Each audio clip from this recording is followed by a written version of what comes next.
Sindhi videos देखने के लिए सरल क्रिएटिव सिंधी चैनल से जुड़े रहिए। रेसिपी जो आज बनाते हैं सिंधी दाल पकवान। आई थिंक बहुत कम रेसिपीज़ ऐसी हैं जो एक कल्चर को ऐसे सेलिब्रेट करती हैं जैसे दाल पकवान करता है। ठीक है जी। तो मोरल ऑफ द स्टोरी ये है कि रेसिपी सीखेंगे, कुछ बारीकियां समझेंगे और सिंधी कल्चर का एक स्नीक पीक प्रीव्यू टाइप आपको दिखा देंगे।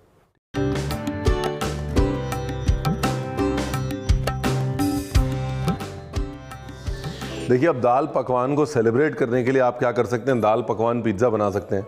आजकल बड़ा फेमस है साहब। ऐसे दाल डाल देते हैं, नीचे ऊपर चीज़ डाल देते हैं ग्रेट करके और ढेर सारे हालापिनो और ये सारे तमाम चीज़ें डाल देते हैं। जिन लोगों को लगता है कि यार ये तो फ्राई वाला काम नहीं करना है, उनको इसी दाल में डबल रोटी डुबो के खिला देते हैं। तो चीज़ वही है। या फिर पकवान को तोड़ लिया, क्रश कर लिया, उसके बाद उसके ऊपर ऐसे दाल डाल दी, कचुम्बर डाल दिया, चटनी डाल दी और फिर उसको कह देते हैं दाल पकवान नाचोस। ओह, मैं कहा जी मोनोपोली। भी टिप्स एंड ट्रिक्स आ गॾु कि तव्हां अगरि पहिरीं बार बि किचन में वञो था न हिनखे ठाहिण त ईज़िली ठाहे था सघो एकदम परफेक्ट। पर हुन लाइ तव्हांखे पूरो वीडियो ॾिसणो पवंदो क्योंकि मां तव्हांखे ॾियण वारी काफ़ी सारी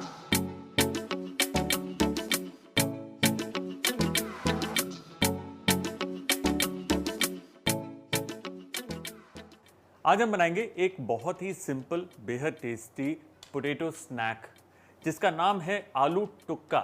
मतलब लिखते हैं टुक TUK लेकिन बोलते हैं टुक्का। और ये एक सिंधी स्पेशलिटी है। मतलब आप यूँ कह लीजिए एक एडिक्शन है कि आप एक खाते हैं रुकते नहीं, बार बार खाते हैं। It's basically a double fried potato. और यूजली ये होता है क्या कि स्किन को पील करके फिर बनता है, लेकिन मुझे स्किन पसंद है so I am making it a little skin on. और मसाले में भी मैं थोड़ा सा अपना टच डालूंगा। तो चलिए बनाते हैं दिस ब्यूटीफुल डिश कॉल्ड आलू टुक्का। आलू टुक्का बनाने के लिए welcome to Sanjeev Kapoor's kitchen. आप सबका मेरे किचन में बहुत बहुत स्वागत है। और आज मैं आपको लेकर चल रहा हूं सिंध प्रदेश।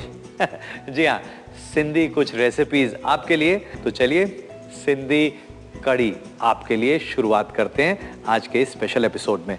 तो इसे बनाने के लिए भाई देखिए बहुत सिंपल सी रेसिपी है। अब जैसे पंजाबी कड़ी में तो दही जो है वो लेनी पड़ती है। नमस्कार, nishamodulika.com में आपका स्वागत है। आज हम सिंधी कोकी बनाएंगे। ये बहुत ही स्वादिष्ट होती हैं और इन्हें नाश्ते में बना करके खाया जाता है।